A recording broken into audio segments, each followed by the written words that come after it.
শুধু এসআইআর আতঙ্ক নয়, দিনের পর দিন ছক কষেই মোথাবাড়িতে তুলকালাম। আন্দোলনের ঝাঁজ, জমায়েতের বহরে জোরালো সন্দেহ এনআইএর। ষড়যন্ত্রের শিকড় কতটা গভীরে, চক্রী কারা, জানতে তথ্য তালাশ।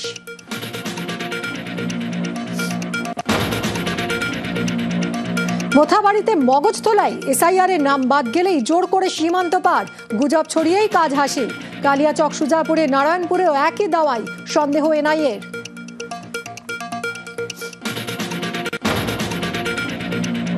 মোথাবাড়ি তুলকালামে সরেজমিনে এনআইএ, বিডিও অফিসে আটকে রাখা 7 বিচারকের সঙ্গে যোগাযোগ। বিক্ষোভ হামলায় জুডিশিয়াল অফিসারের আত্মচিৎকার।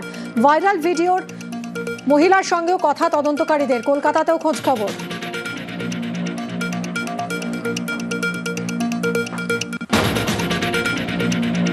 মোথাবাড়িতে অশান্তি তদন্তে এবার এনকোয়ারি রিপোর্ট। গ্রাউন্ড জিরোয় সরেজমিনের পর আইজিকে তথ্য এনআইএ টিমের।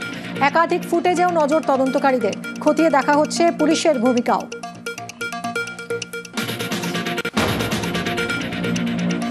মোথাবাড়ি অশান্তিতে মূল চক্রীর আরও কীর্তি। নিউটাউনে 1.5 কাঠা জমিতে 3 তলা বাড়ি দখল মোফাক্কেরুলের। ভাড়া নিয়ে মালিকদের হুমকি দিয়ে বাড়ি ছাড়া, পরে দরজায় তালা ঝুলিয়ে দখল। অভিযোগ মিম নেতার বিরুদ্ধে।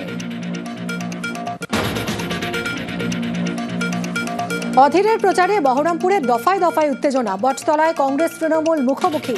হাত কর্মীদের সঙ্গে জোড়াফুলের যুবকর্মীদের বাদানুবাদ, হাতাহাতি। পরিস্থিতি নিয়ন্ত্রণে হিমশিম পুলিশ। থানায় অভিযোগ দুপক্ষেরই। লিপিকা স্কুল মোড়েও ফের গাড়ির সামনে বিক্ষোভ।